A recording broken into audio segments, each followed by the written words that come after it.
뭐?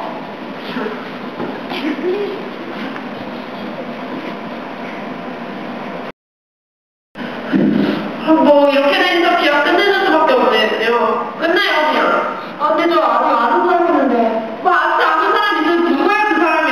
바쁜데?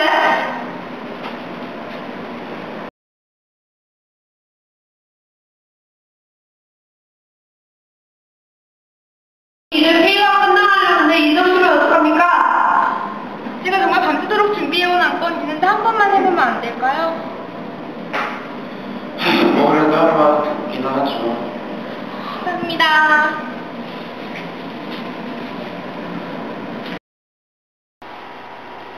안녕하십니까. 녹조류와 제등 및 대체 에너지를 활용하여 에너지를 절약하는 미래도시형 빌딩 설계하는 기획관 팀장 김다운이라고 합니다. 다음과 같은 과정으로 설명하겠습니다. 먼저 어려워지는 경제로 인해 기업들이 많은 어려움을 겪고 있는데 이러한 문제를 해결하기 위해선 에너지 절약이 우선시되어야 한다고 생각했습니다. 그래서 가장 에너지 손실이 많은 난방 부분을 개선하고자 했고 이를 위해 난방과 환기의 필요한 관계를 해결해 줄 수 있는 녹조류를 이용해서 친환경적으로 문제에 접근해 보아야 했습니다. 제가 설계한 건물의 외형입니다. 위에서 바라본 건물의 형태인데 다음과 같이 정팔각형 형태를 띠고 있다는 것을 알 수 있습니다. 그리고 대체 에너지를 활용해서 에너지 효율을 높이기 위해 태양판을 많이 건물에 도입하였습니다. 측면에서 바라본 건물의 외형입니다. 정팔각형 기둥 형태를 나타나는 것을 알 수 있는데 이는 부피에 대한 표면적의 비가 가장 작은 구의 가까운 형태로 설계함으로써 열 발산을 최대한으로 줄여 에너지를 보존하고자 하였습니다. 또한 초록색 벽은 녹조류벽, 검은색으로 표현된 부분은 태양판, 그리고 하늘색 부분은 반사판에 대한 부분입니다. 반사판에 대한 설명입니다. 반사판은 우선 이러한 빌딩이 있다고 했을 때 햇빛이 빌딩에 씌워지면 그림자가 생기면서 이 부분은 햇빛이 도달할 수 없게 됩니다. 이는 전등을 킴으로써 에너지 손실을 불러올 수 있고 또한 사람들의 쾌적 정도에 대한 느낌이 달라지기 때문에 일의 능률이 더 저하될 수 있습니다. 그래서 반사판을 건물에 도입함으로써 햇빛이 도달하지 않는 건물 뒷면에도 햇빛이 도달할 수 있도록 하였습니다. 다음으로 핵심 아이디어 녹조류벽에 대한 설명입니다. 녹조류는 광합성 생물로서 낮에 햇빛이 도입되면 CO2를 흡수하고 O2를 방출하는 광합성을 하게 됩니다. 이는 저희가 환기를 통해 얻고자 하는 내부의 CO2를 바깥으로 내보내고 바깥에 O2를 안으로 흡수하는 과정과 유사하기 때문에 이를 건물에 도입하면 환기 대신 녹조류 광합성을 통해 환기 역할을 대신할 수 있게 된다는 것을 설명이 됩니다. 또한 녹조류는 포도당을 생산하기 때문에 이 포도당을 이용해서 바이오 연료를 생산해서 건물에 에너지 공급이 가능해지게 됩니다. 또한 녹조류는 생산 과정에서 영양염료가 필요하게 되는데 이 영양염료에 해당되는 인과 질소를 함유하고 있는 생활필수를 녹조류에 공급하면서 필수의 처리와 재활용이 가능해지게 됩니다.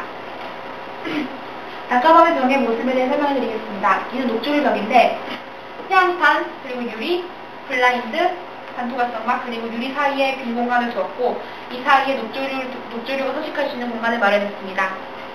우선 태양판 같은 경우는 낮에 햇빛을 원하지 않을 때는 태양판을 내려서 태양 에너지를 축적할 수 있고 햇빛을 원할 때는 이 태양판을 위로 올림으로써 햇빛을 충분히 실내로 들일 수 있습니다. 그리고 여기 블라인드를 설계한 이유는 녹조류가 밤에 호흡을 하기 때문인데 호흡을 하면서는 O2를 흡수하고 CO2를 방출하는 광합성의 역과정을 진행함으로써 오히려 환기와는 반대되는 역효과를 불러올 수 있기 때문에 호흡을 하는 밤에는 이 블라인드를 내릴 수 있기 위해서 블라인드를 설계한 것입니다. 우선 메커니즘에 대해서 살펴보도록 하겠습니다. 햇빛이 씌워지면 실내에서 CO2를 흡수하고 O2를 실내로 방출하는 과정을 진행하고 밤이 되면 블라인드가 덮이기 때문에 내부와 연결이 차단되고 이 유리막 공간 사이에 있던 O2를 흡수하고 CO2를 다시 이 사이에 채우게 됩니다. 그럼 이 채워진 CO2는 다시 아침이 돼서 녹조류가 광합성하는 데 이용하고 녹조류는 이 O2를 여기 모두 채우고 나면 다시 블라인드를 통해서 내부와 연결돼서 CO2를 흡수하고 O2를 방출하는 과정을 진행합니다.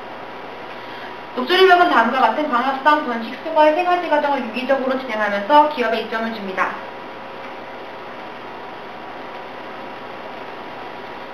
광합성을 하면서 CO2를 흡수하고 O2를 방출하기 때문에 환기의 역할을 대신할 수 있고 또한 영양분이 생산함으로써 기업에 에너지를 공급할 수 있게 됩니다. 또한 번식을 하면서 영양염료 같은 생산에 필요한 물질이 필요하기 때문에 이러한 물질을 함유하고 있는 생활필수의 처리와 재활용이 가능해지게 됩니다. 그리고 광합성량이 증가하게 되면 환기 효율도 더 극대화되겠지요. 녹조류는 수거됨으로써 바이오매스를 생산하는 데 이용되고 또한 과도한 녹조류가 서식함으로써 CO2를 다량 흡수하게 되면 인간의 정상적인 호흡이 불가능해지기 때문에 이를 방지하기 위해서 일정 간격을 두고 녹조류는 수거되게 됩니다. 이는 외국에서 진행되고 있는 ASP라는 연구과제입니다. 여기서 주목해야 할 것은 녹조류와 같은 생물인 해조류가 다른 식물들에 비해서 기름 생산량이 월등히 높다는 것에 주목해야 합니다. 최대 14,030kl까지 생산할 수 있다고 하는데 이는 매우 높은 효율로서 실제 기업에 녹조를 도입하였을 때 에너지 생산 효율이 매우 높을 것이라는 것을 실제 증명해주는 연구라고 할 수 있습니다. 제가 준비한 아이디어에 대한 건의는 여기까지입니다. 감사합니다.